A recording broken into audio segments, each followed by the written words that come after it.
You're thinking about getting a new stereo for your car. Let me give you 3 reasons why not buy a Boss. I don't want to sound stupid before I start this video. I paid $47 for this double deck stereo for the car. It was easy installation and it runs really well versus via Bluetooth with my phone.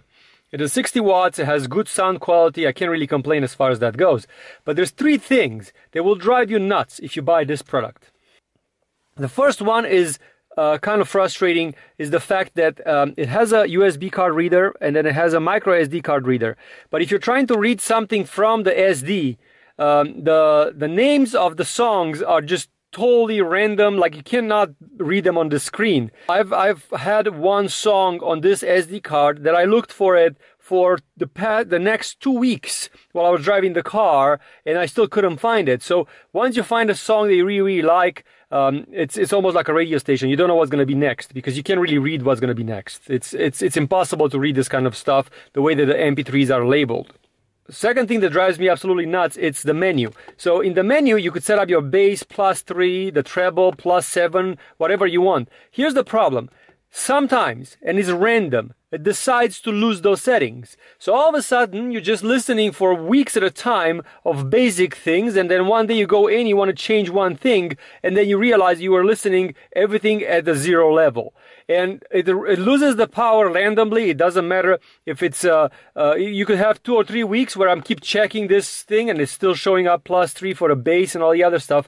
But then you forget about it and it just resets itself randomly. And then that's really frustrating. But the worst thing about it, and this is something that makes me feel like I want to throw it away. You're putting it into the memory card reader, right, mode. So right now it's in SD mode. It's reading the card, but if your phone is hooked up Bluetooth to it, and you can't turn this function off.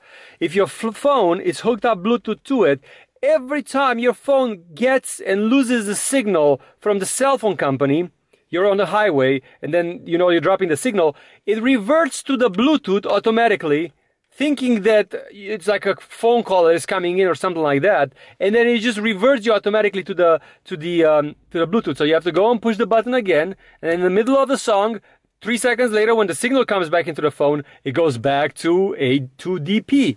And I looked in the menus everywhere, and there is nowhere that you could turn that function off. And I literally feel like I want to throw it away because of that.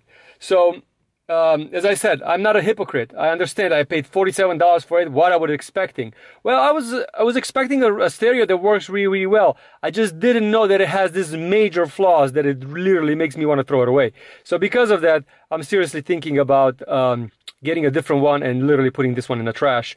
Not because it's a bad product, but it has one little glitch, the one that keeps switching from SD to A2DP, that drives me nuts.